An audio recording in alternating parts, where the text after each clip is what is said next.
different story. They all come from different places, but generally speaking, the animals that come in are both sick and terrified of humans.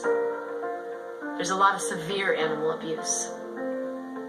Then there's an even more prevalent problem, which is instant gratification and no long-term commitments.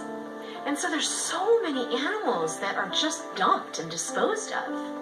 And if they're older or have health issues, or if they've been mistreated and they're scared a little bit, who's going to adopt them?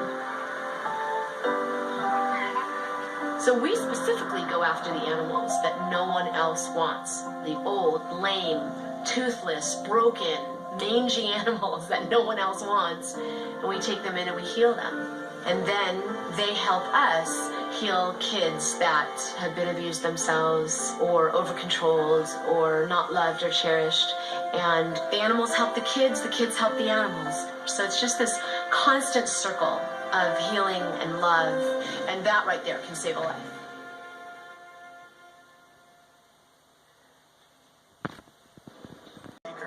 And we have 120 animals. There are horses, cows, pigs, sheep, goats, chickens, turkeys, dogs, cats, birds, emus, llamas. We have lots of different kinds of animals.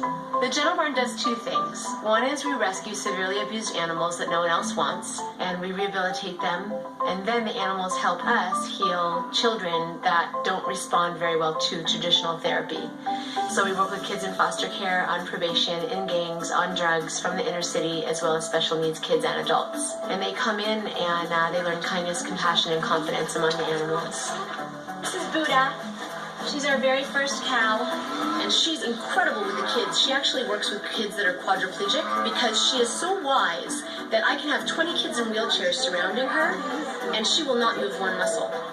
We run in connection with other programs. So, for example, a psychologist will come with a group of kids. They'll watch our work and they'll see these kids opening up, and then they'll say to me, "Wow, you know this is amazing." Let's go see Yoda. Yoda is our emu.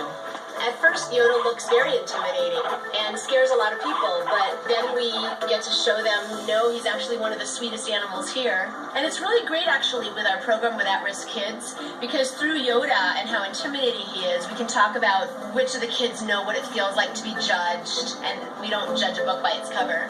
My name is Dan McAllister. I'm the Community Relations Director at Pacific Lodge Boys Home. A kid between the age of 13 and 18, if he gets in trouble with the law, he gets placed on probation and he comes to our place. So we have kids there for stealing cars, for assault with a deadly weapon. You know, most of our population are gang-involved youth. For us, the typical stay for a child is between 6 to 9 months. So we have a very short amount of time to undo all this negative conditioning they've had. And what's refreshing about the Gentle Barn is that they can do years of counseling work in 2 months. Anytime we get like the overly aggressive kids, I love bringing those kids to Gentle Barn. Those are the kids that'll cry around animals. You know, those kids are the ones that'll break down. And every time we've come, we've had nothing but success.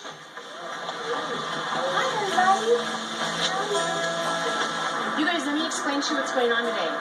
So when a group arrives, the very first thing that we do is we sit down and we ask what the kids think of themselves. Because sometimes when I ask the kids, what is the word that best describes you? The kid will say, I'm bad. So then in the first 5 seconds of them being here, I know exactly what I'm up against.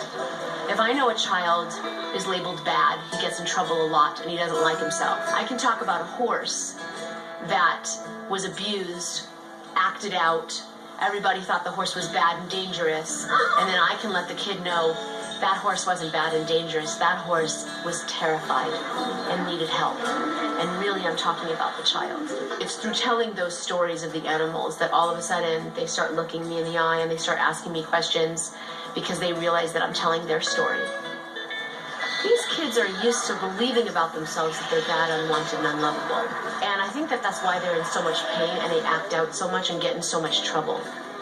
If we can change that belief about themselves to see the good in themselves, that's half the battle. And the animals help us wage that battle. The animals are so helpful to the kids because there's no judgment. There's just pure unconditional love.